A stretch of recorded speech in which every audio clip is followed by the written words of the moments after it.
जगन्नाथ आमे समस्ते पाठ पढ़ुचु केवल गोटे चाकरी करने समस्ते आमे आम पिला भी शिक्षा दौचु पाठ पढ़ी तुम बड़ मनीष हम चाकरी कर बड़ मनीषर अर्थ हूँ चाकरी गोटे बड़ चाकरी आईएएस हो एस हो डॉक्टर हो इंजीनियर हो बा कौन सी ब्यूरोक्राट्स गोटे भल ब्यूरोक्राट्स हो ये आम शिक्षा दौचु चाकरी उद्देश्य ही पाठटा बर्तमान निहित अच्छी कहीं पाठ ज्ञान अर्जन करने कि गोटे ज्ञानी हाँपाई कि पाठ पढ़ी कि गोटे किसी नुआ कर एसबूर धारणा बहुत कम लोकों पाखे अच्छी पिलाटी दिनू शिक्षित बापा माँ हूँ बा जो मैंने अज्ञानी जानी ना भी पाठशाठ विषय उभय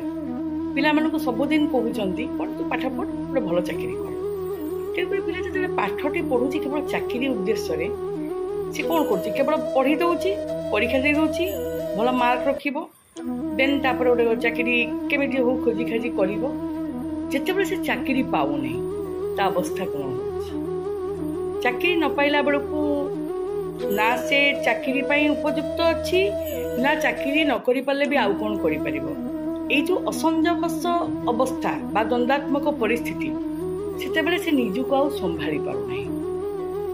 विपथगामी हवा स्वाभाविक कि बेकार हवा भी स्वाभाविक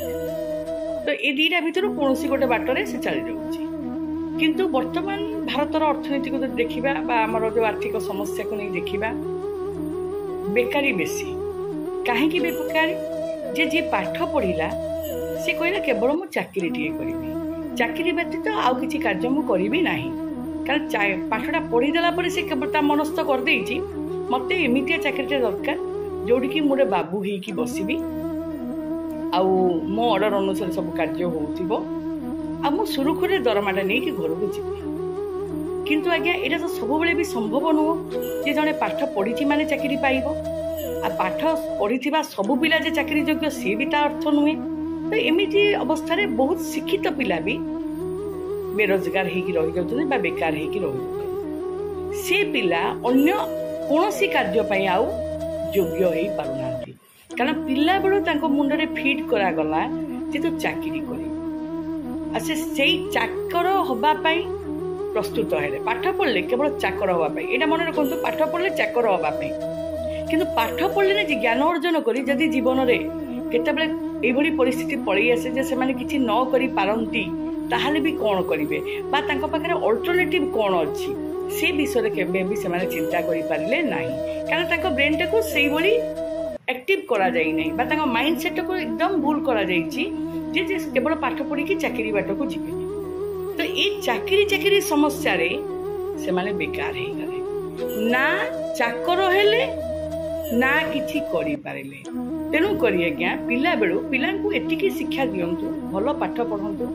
डिग्री निश्चिंत भाव में भल नियंतु चाकरी आपणकर उद्देश्य अच्छी चाकरी चेष्टा करंतु निश्चिंत भाव में चेष्टा करंतु किंतु जदि चाकरी रे विफल होचंती तथापि किछि करि पारंतु जीवन रे हताश हुंतु नहीं कि हराश हुंतु नहीं बरं बेरोजगारी रे निज ना न लिखि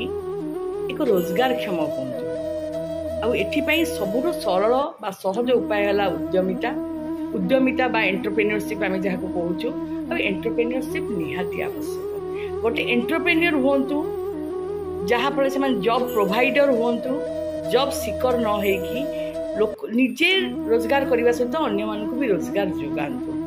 निश्चिंत ए बेकारी समस्या से बाहरी पारे मोर विश्वास निश्चय से चाकरी ठू भी आहरी अधिक किसी नुआ करके समाज को देखई पारिबे निजको प्रतिष्ठित करि पारिबे ओडा कि तांको द्वारा संभव समस्त आज्ञा चाकरी योग्य न थांती बा समस्त चाकरी करिबाटा जे बाध्य एटा भी नुहे तो बेटर होची किछि ऑप्शन निजे नबा दरकार नेले निश्चय जय जगन्नाथ।